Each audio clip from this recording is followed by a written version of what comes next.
Let's contemplate a little about God and his promises.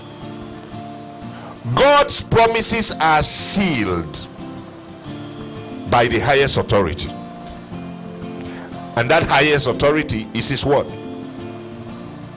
In Hebrews chapter 6 verse 13, it says, for when God made a promise to Abraham, since he had no one greater than himself, what did he do?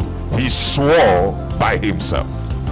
Do you understand what it means for God to swear by himself? That means there is no other person to swear. And that also means that when his promises, if his promises, I can't even contemplate it. It's like saying, if the promise I made failed because I swore by myself, I cease to be God. Can God ever cease to be himself? It is not possible. The question a lot of people ask is, how can I trust God's promises? When God makes a promise to his people and to you, it will come to pass. When God makes a promise to you, he is so committed to fulfilling it that it is tied to his integrity. So what is a promise? A promise is a covenant. It's a declaration that what somebody will do, which he promises, he will exactly do as he says. A promise is something that will happen as it has been pledged. And who is making this pledge? God Almighty. And the reason why his promises can be trusted is, number one, he is not a man. He does not have a failure nature in him. He has never sinned. He has never lied. He is the essence of righteousness. He is an embodiment of truth and righteousness. He is the truth, and he speaks only the truth. So when he promises that he will do something, you can take it to the bank. It won't fail. And he has never failed before. He is not about to start with you. The other reason why you can trust God's promises is the fact that he is unchanging. Unlike us, God never changes in his person or his purposes. We can change our mind as we grow old because we have new information and new understanding, or our situation changes and we get better information than the one that made us to make a promise before.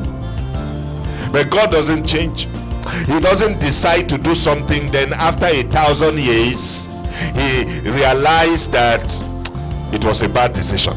No, he is not like us. He is unchanging. There is another reason why you can trust God's promises. He is infinitely wise.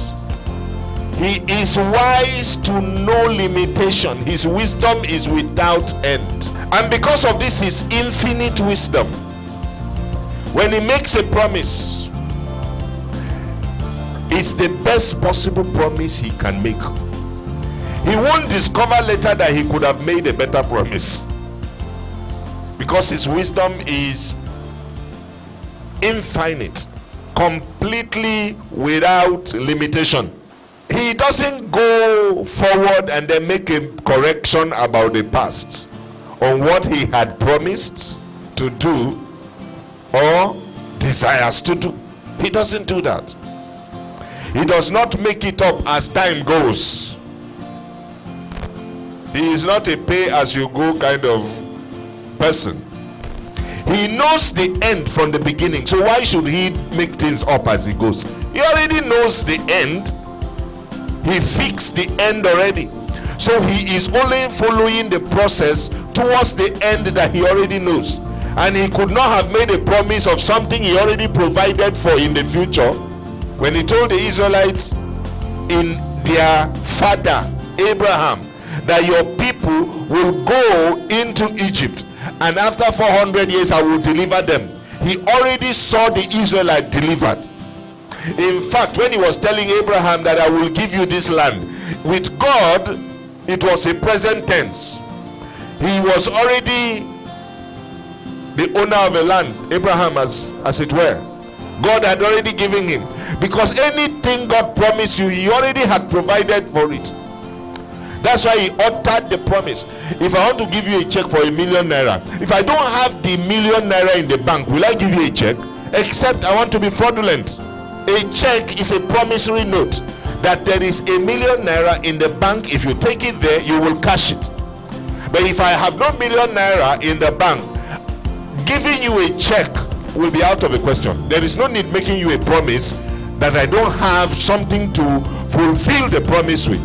So when God makes a promise that I will protect you, he had already made provision for the protection before he uttered it to you.